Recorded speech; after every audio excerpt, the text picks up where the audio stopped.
You were told a story from the day you were born. Work hard, get good grades, find a stable job, save a little, retire at 65. That was the deal, right? That was the promise. But here you are, maybe working harder than you ever have, and something still feels off. The money comes in and somehow it disappears. The bills don't stop.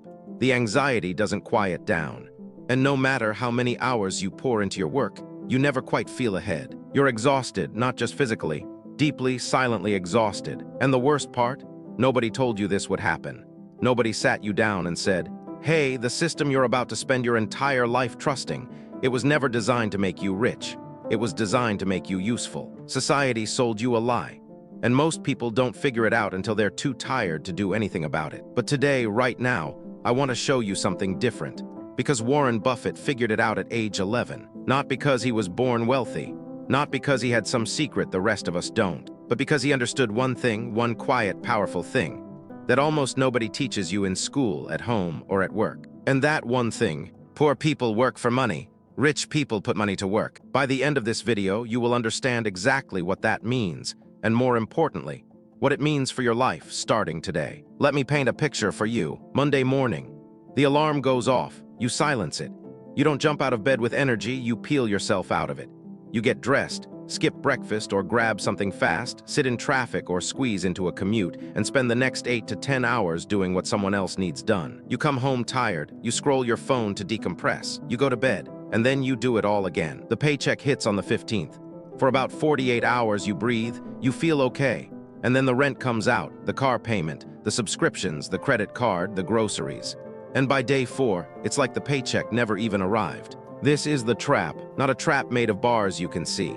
A trap made of routine, of exhaustion, of just enough comfort to keep you from ever questioning whether there's another way. Warren Buffett calls this the hamster wheel.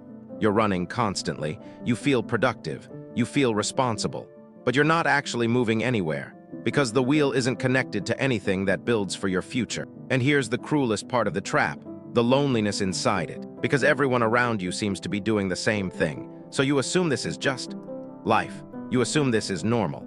You assume that wanting more is somehow greedy or naive or unrealistic. But Buffett believed something different. He believed that financial stress, that constant low-grade anxiety about money, isn't just a personal problem. It's a symptom of a broken education system that taught you how to earn, but never how to build. And the longer you stay in the trap, the harder it becomes to see the exit. Here's something you need to understand about your own brain before we go any further. Your brain has a built-in bias toward right now. Psychologists call it hyperbolic discounting, the tendency to prefer a smaller reward today over a much bigger reward in the future. It's evolutionary. Our ancestors who grabbed food immediately survived. The ones who saved it for later, sometimes they didn't make it. But we're no longer living in survival mode. And yet our dopamine system hasn't caught up. Every time you get a notification, make a purchase, or experience something new, your brain releases dopamine. It feels like reward. It feels like progress. And that feeling is so powerful that it overrides rational thinking about the future. This is why you buy the thing you don't need. Not because you're irresponsible. Because your brain was wired for immediate gratification in a world that now profits from that wiring. Social media knows this. Advertising knows this. The entire consumer economy is built on exploiting the gap between what your brain wants in the moment and what would actually make your life better over time. Warren Buffett talks about this constantly, though not in psychological terms. He calls it the difference between being patient and being impulsive. He once said, "The stock market is a device for transferring money from the impatient to the patient." But it's not just the stock market, it's everything. The person who buys the new phone every year versus the person who invests that same money. The person who eats out every night versus the one who cooks and puts the difference in an index fund. These aren't big, dramatic differences in discipline. They're just small, consistent choices made slightly differently month after month. And compounding takes care of the rest. Cal Newport, the author of Deep Work, talks about a concept that connects perfectly here. He says that in a distracted world, the ability to focus, to do deep, sustained, meaningful work, becomes increasingly rare and increasingly valuable. The same is true with money. In a world designed to make you spend impulsively, the ability to think long-term, to delay gratification, becomes your single greatest financial advantage. Your brain is working against you, but now that you know that, you can work around it. So what exactly do financially free people know that most people don't? It comes down to a single concept that Warren Buffett has lived his entire life by. Assets versus liabilities. Now I know that sounds textbook, but stay with me because the way most people understand this and the way the financially free understand it are completely different things. Most people think assets are things they own, their car, their house, their stuff. But according to Buffett's philosophy, and Robert Kiyosaki echoed this famously in Rich Dad, Poor Dad, an asset is only an asset if it puts money into your pocket.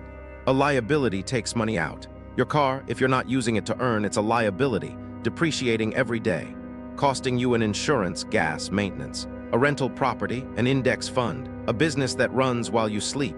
Those are assets. They work when you're not working. They earn while you eat, while you sleep, while you spend Sunday afternoon with your family. Here's how Buffett thinks about every dollar he receives. Can this dollar make me more dollars while I'm not watching it? That's the question, not what do I want right now, not what would impress people, but what can this money do for my future? And here's the beautiful and sometimes uncomfortable truth. You don't need a lot of money to start thinking this way. Buffett began investing at 11 years old with pocket money from delivering newspapers. He wasn't born into wealth. He was born into understanding. The difference between a spending mindset and an investing mindset isn't about income. It's about what happens to the money after it arrives in your hands. Poor people receive money, and it flows outward into expenses, into things that don't grow. Rich people receive money, and before it goes anywhere else, a portion of it goes to work. Pay yourself first. That's Buffett's core discipline, not what's left over first. Let me tell you about 3 people who understood this at a deep level. The first is Warren Buffett himself. At 11 years old, he bought his first stock, 3 shares of Citi's Service Preferred for $38.25 each. The stock dropped. His sister panicked. He held. It recovered and he sold for a small profit. But what he actually learned wasn't about that stock. It was about patience, about not letting emotion drive decisions. That lesson became the foundation of a $100 billion fortune. Buffett often says his greatest teacher was Benjamin Graham, who taught him to look at a business not as a ticker symbol, but as an actual company with real value. And when the market panics and prices fall, that's not a disaster. That's often a sale. The second person is someone you might not expect. Rihanna. Yes, the singer, but more importantly, the businesswoman. Rihanna reportedly turned down a Super Bowl halftime show, a massive, priceless platform, because it didn't align with her vision. She understood something most people in entertainment never do. Attention is an asset. How you deploy it is a financial decision. When she launched Fenty Beauty, she didn't just release a product. She built an asset, one that generates revenue continuously, with or without her daily involvement. Within its first 40 days, Fenty generated $100 million in sales. She became a billionaire, not from singing, but from building something that works without her being on stage every night. The third person is Andrew Carnegie, the steel magnate who once said, "The man who dies rich dies disgraced." He spent the last decades of his life giving away almost everything he earned. But here's what's interesting. Carnegie grew up desperately poor. Irish immigrant family. No formal education past age 13. What Carnegie understood, what he figured out in the mills of Pittsburgh, was that the people who owned the machines made money whether they were present or not. So he stopped working to buy machines. He worked to own the system that ran the machines. 3 people, 3 completely different industries, 3 completely different eras, but the same philosophy. Stop trading time for money.